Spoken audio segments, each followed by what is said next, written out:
selalu ada di saat yang lain tak ada, dan Kau yang peduli di saat ku terjatuh.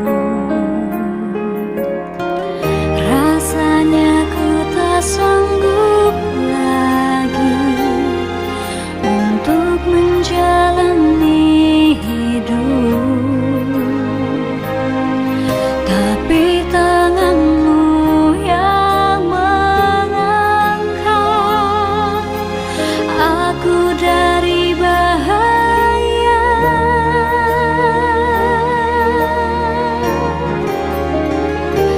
Kau Bapa yang setia di saat yang lain pergi menjauh, Kau dekat, Kau menolong di dalam lembah maut, Kau selalu ada. Salam sejahtera kepada kita semua dimanapun kita pada hari ini. Biarlah Tuhan memberkati kita agar kita tetap menjadi berkat Tuhan. Kembali kita bertemu dalam channel Sapaan Teduh GBKP Jakarta, Kalimantan. Sebelum kita mendengarkan firman Tuhan, kita berdoa. Terima kasih Tuhan buat penyertaan-Mu. Berkati kami, berkati firman-Mu, agar boleh kami mengerti kehendak Tuhan dalam kehidupan kami. Amin. Saudaraku yang dikasihi Tuhan, firman Tuhan menjadi renungan kita diambil dari Roma 14 ayat 8. Demikian firman Tuhan ini bagi kita, sebab jika kita hidup untuk Tuhan. Dan jika kita mati untuk Tuhan. Jadi, baik hidup dan mati kita adalah milik Tuhan. Saudaraku yang dikasihi Tuhan, dimanapun kita pada hari ini berada, bahwa surat Roma ini merupakan surat Rasul Paulus yang ditulis pada misinya yang ketiga, di mana pada waktu itu sudah terjadi konflik di tengah-tengah jemaat Kristen Yahudi dan non-Yahudi. Oleh karena beberapa hal, baik akan meragukan pengajaran Rasul Paulus soal makanan, soal sunat, soal makanan haram dan halal, dan juga karena ketidakhadiran Rasul Paulus. Setiap kali mereka merindukan untuk hadir, namun seringkali ada hal-hal tertentu sehingga Rasul Paulus tidak datang. Ini kita bisa baca di dalam Roma 1 ayat 13. Saudara-saudara, aku mau supaya kamu mengetahui bahwa aku sering berniat untuk datang kepadamu, agar di tengah-tengahmu aku menemukan buah seperti juga di tengah-tengah bangsa bukan Yahudi yang lain.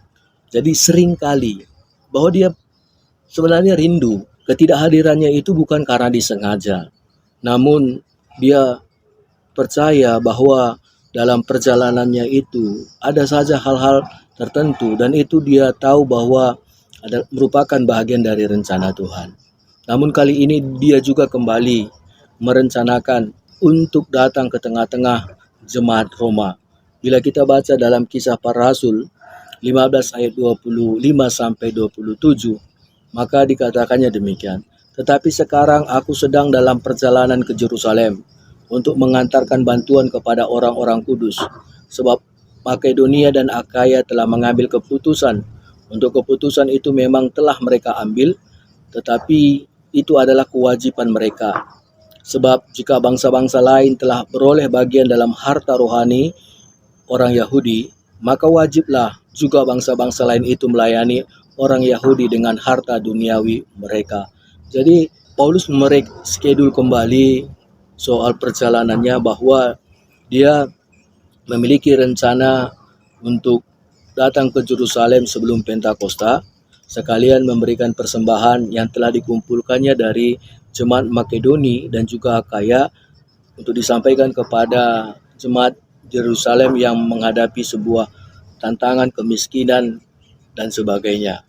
Dan setelah itu dia akan kembali melakukan perjalanan ke Spanyol dan akan singgah ke Roma, dan meminta kembali agar jemaat Roma juga nanti mendukung dia dalam perjalanannya ke barat. Ini jelas kalau kita baca di dalam Kisah Para Rasul 15 ayat 24 sampai 28. Aku harap dalam perjalananku ke Spanyol, aku dapat singgah di tempatmu dan bertemu dengan kamu, sehingga kamu dapat mengantarkan aku ke sana setelah aku seketika menikmati pertemuan dengan kamu. Nah, jadi saudaraku yang dikasihi Tuhan, tidak hadiran Rasul Paulus bukan karena niatnya, namun dia percaya bahwa di situ ada rencana Tuhan yang luar biasa dalam perjalanannya, bahwa ada misi-misi hal yang tertentu yang boleh dia lakukan. Makanya hidup dan matiku hanya untuk Tuhan. Jika aku hidup untuk Tuhan. Jika aku mati untuk Tuhan. Jadi baik hidup atau mati kita adalah milik Tuhan. Nah, jadi meskipun dia gagal beberapa kali ke Roma, bukan berarti dia tidak bermisi. Namun kemana Tuhan menghantar dia, dia tetap melayani Tuhan.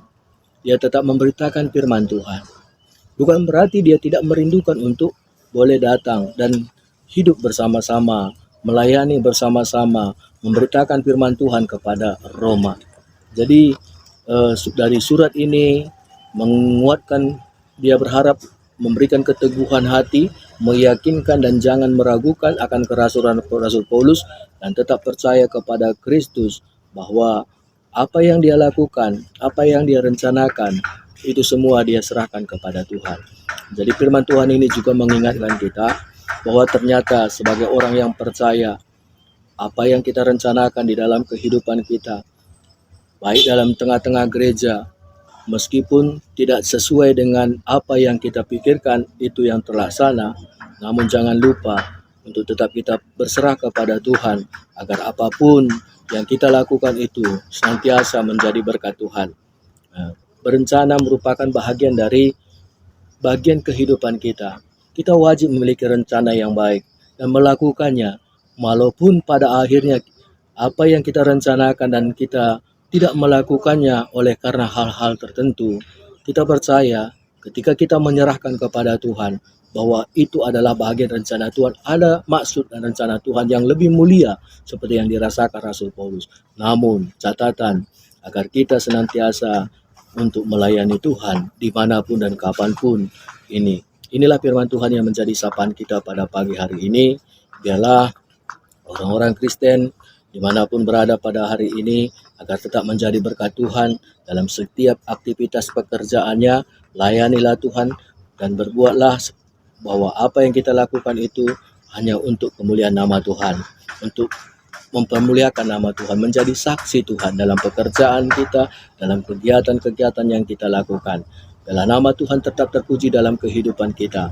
Biarlah kita tetap menjadi saksi Tuhan. Mari kita bersatu dalam doa. Terima kasih firman-Mu Tuhan boleh menjadi renungan kami pada hari ini.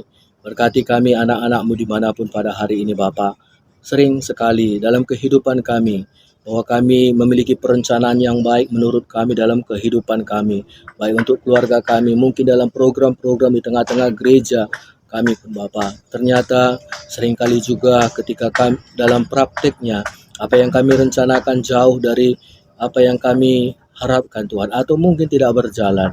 Tuhan, melalui firman-Mu ini mengingatkan kami bahwa penting sekali tetap memiliki hubungan persekutuan dengan Tuhan, agar kami yakin dan berusaha melakukan apa yang terbaik meskipun tidak sesuai dengan rencana kami, bahwa kami percaya bahwa Allah turut bekerja untuk memuliakan nama-Mu dan menyaksikan Tuhan dalam kehidupan kami dimanapun kapanpun itu berada. Itu berkati kami Bapa, apapun yang kami lakukan, kami kerjakan, kami berharap itu semua sebagai kesaksian kami sebagai orang yang percaya bagi Engkau. Kami berdoa Tuhan buat guru-guru sekolah minggu, pelayan-pelayan KKR yang ada di GBKP, khususnya di GBKP Klasik Jakarta Kalimantan. Tuhan memberkati mereka semua, memberikan sukacita bagi mereka akan tanggung jawab yang Tuhan telah percayakan kepada mereka untuk menjadi guru pembimbing rohani anak-anak di tengah-tengah gereja. Mampukan mereka Bapa, berkati mereka Tuhan, sehingga dalam pelayanan mereka juga boleh memuliakan nama Tuhan, boleh melalui mereka anak-anak Tuhan mengenal Engkau. Berkati pengurus-pengurus KKR Bapa dimanapun berada, khususnya di GBKP Jakarta Kalimantan.